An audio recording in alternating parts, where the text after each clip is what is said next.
Going on YouTube, R to the double E dash to the ZON, coming at you once again. It's my lunch break and I'm actually hauling ass from my job all the way to my grandmother's house because I left my Vapor Shark liquid there.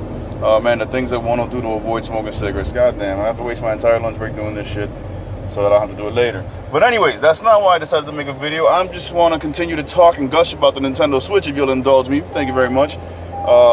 Yeah, man, so, you see my other two videos, or my initial reaction, and just some more thoughts about it that I did later on that night. And now I just want to talk about, well, I'm talking about the Nintendo Switch, but just Nintendo in general, man. And we've had this discussion many times before, but I just got into a little bit of a heated discussion with a really good friend of mine, man. So it's all love, what I'm saying? It's just different opinions. But, so old friend of mine, man, from back in the day, from second grade, basically, man. I grew up with this dude. Haven't seen him in a long while. We've been trying to get together and chill. It's just not working out because I have so much on my plate right now. But yeah, man. So just we were talking and stuff, and he was like, "Oh, so what do you think about the Switch?" I said, "Man, I think they won. I think Nintendo has won. I think they knocked it out the park with everything that they were trying to do and everything we want them to do. We got to see some more details as more information becomes available. But as of right now, from what they showed." Sign me up, man. I think they're gonna knock it out of the ballpark. He responds and he says to me, "I think it's too little, too late." I'm like, nah, man. I don't agree with that at all, man. First of all, it's never too late for Nintendo. That's number one. Nintendo is Nintendo. All right, they've been around for 30 fucking years. They've had their ups, triumphant ups, and they've had their lows, massive lows. They always come back and they always show that they have more than enough. Money, that's number one, and more than enough experience, more than enough games, and yada yada yada. He's like, nah, but you gotta admit, the Wii U is killing Nintendo. I'm like, no, it's not, dude. I mean, it's not what they wanted. It's nowhere near the success they wanted. But the bottom line is the Wii U is not a financial failure for Nintendo, because a financial failure is classified by you didn't make any money. Nintendo, what the hell's wrong with this guy? Move your ass, dude. Nintendo has, I'm sorry about that interruption. Nintendo has made money off the Wii U, okay? Ever since, I think it was after 2014, Nintendo was reported as saying that they're no longer selling the Wii U at a loss. That now the Wii U has indeed become profitable, okay? So, it's not a financial failure. I don't think there's been any system, except maybe the Virtual Boy, but we don't really count that as a system. I don't think there's been any system Nintendo has ever released in their history, mainline systems. We're talking about NES, Super NES, N64, GameCube, Wii U. None of those systems have been a financial failure. Now, a massive disappointment or letdown as far as sales and projections go? Oh, most definitely. The Wii U is that. But I don't understand how it's, quote unquote, as my friend said, killing Nintendo. Losing the money and they're not making any. How is it doing that when it's actually made them money? Nowhere near what they wanted, but it has made them money. How is that killing Nintendo?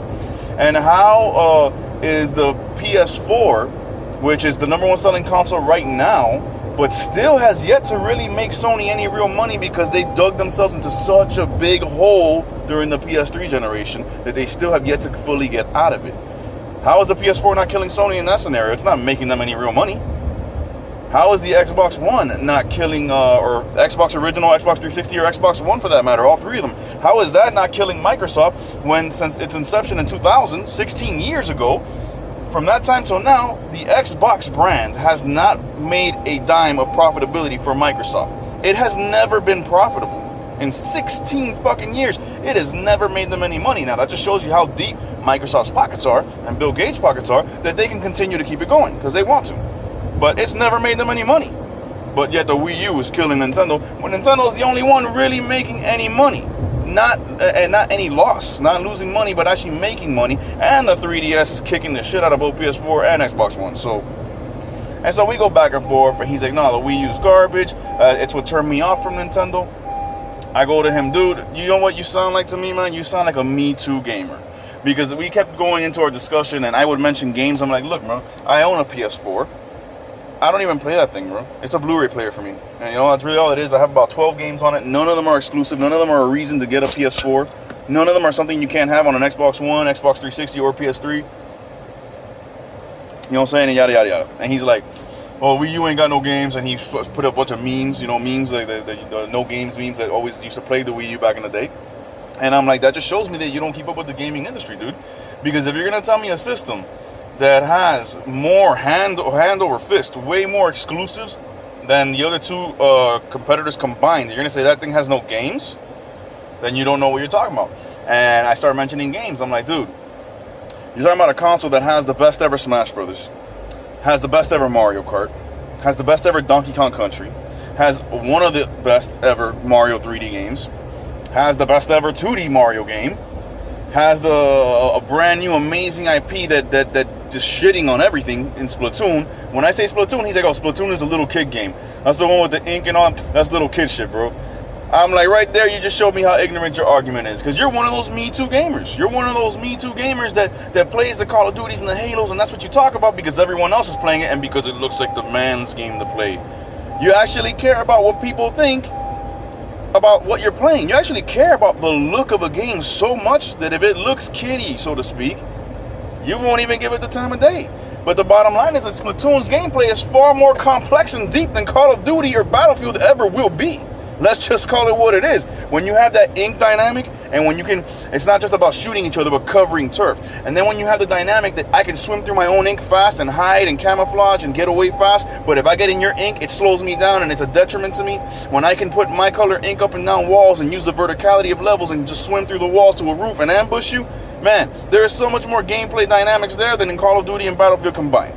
All right, so we go back and forth, and he's like, oh, you know, the Xbox One is a great console because he owns one. He's like, it's the only 4K Blu-ray player.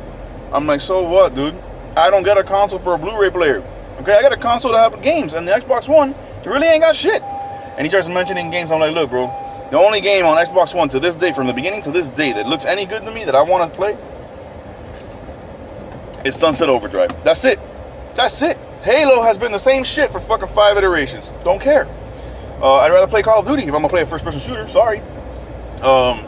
He's like, Forza. I'm like, Forza fucking sucks, man. Unless you are a die-hard racing enthusiast, Forza is not a game that you're gonna write home about.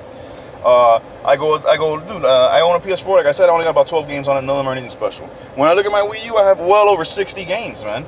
And I mentioned I ran off a list of games. I'm like, dude, when you talk about games like Super Mario 3D World, Donkey Kong Country Tropical Freeze, Wonderful 101, Bayonetta 2, Super Mario Maker, Xenoblade Chronicles X, Splatoon, Smash Brothers, all that, you know, back and forth. I just went through all the whole repertoire. And it's like, he's like, oh, well, those games ain't nothing. I'm like, dude, those games ain't nothing. Go on Metacritic right now and just look at the average score of Wii U games and the average score of PS4 and Xbox One games. And you'll find that the Wii U games are generally rated higher, especially the exclusives. You know what I'm saying? And it's just funny to me, dude. It's funny that Nintendo still gets looked at like that. Nintendo's the only one that gets looked at like that. It's like, oh, no, I can't play that because it looks kiddie. That's why I love what they did with the Switch, because the Switch doesn't look kid-friendly at all. It may very well be. It may be something easy for kids to use and get into, but it looks like it is appealing from the very aesthetic and look of the product itself. It looks like it's it's trying to hit with the adult audience, with the young adults, you know, 20 to 30s, people that play video games. You know what I'm saying? So that's what I love about it, man. On top of that, man, what else, man? I mean, don't get me wrong, this is my boy, man. We good, man. I love him to death, but it was just like, that's the opinion I see coming from so many people, and it's just such an ignorant Me Too gamer's personality, you know, or perspective. You know, because the true gamer wants to play fun and innovative games. Like, and one of the things in the discussion, I go to him, because he was talking about, oh, that game looks great, and this game looks amazing, and I go, dude, graphics ain't everything. He goes to me, they sure are. I'm like, oh, you don't know. I'm like, dog, hey, oh man, not only have I been playing games for 30 years and it's never been about the graphics, but I'm finishing my education now to become a game designer, and while we focus heavily on the artistic value and quality of a game, it still isn't about graphics. It's about making sure the technical side of things are done correctly so the game ain't broken and it plays.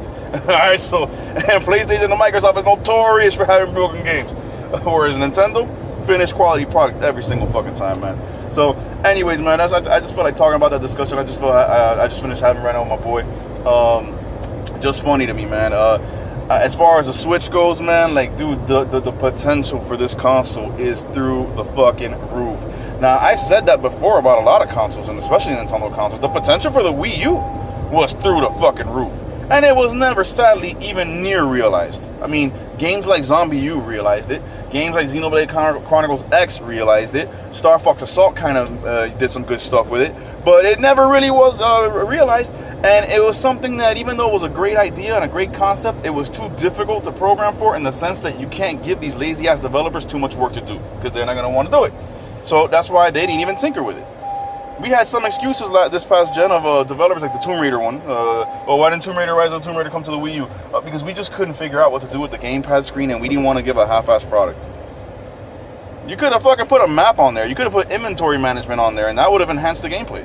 You know, it's just, you know. And then the Wii, the original Wii, its potential was never really fully realized. It was realized to a certain degree, and it was awesome. The Wii was awesome. But Nintendo was really the one that realized that potential. And a couple of standouts like Ubisoft's Red Steel 2 and stuff like that. But really, for the most part, developers just used it as waggle and shovelware and didn't really put their heart into it. But the Switch, this looks like something that they don't have to work too hard to do. All they really got to do is make the fucking game they wanted to make in the first place and put it on the Switch. And now you would have it as a handheld version and as a console version. And people could take it with them on the go. The potential for this is ridiculous. People, you don't understand. This is a console experience, and HD, fucking beautiful graphics, by the way. If you looked at the damn trailer, and it's being powered by NVIDIA Tegra chipset. Come on now, I work with that shit every day where I work. It's pretty fucking powerful. All right, so like it has the graphics. You know, it's a console experience at heart.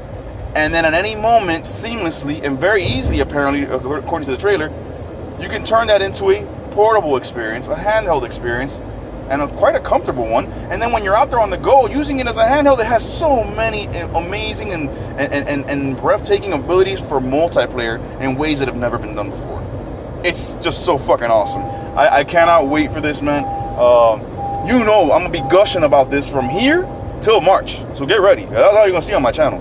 And every time they release news, oh, good God. Anyways, man, God bless y'all. Stay gaming. That's been this video. R to the double E, dash to the Z-O-N, out. Peace.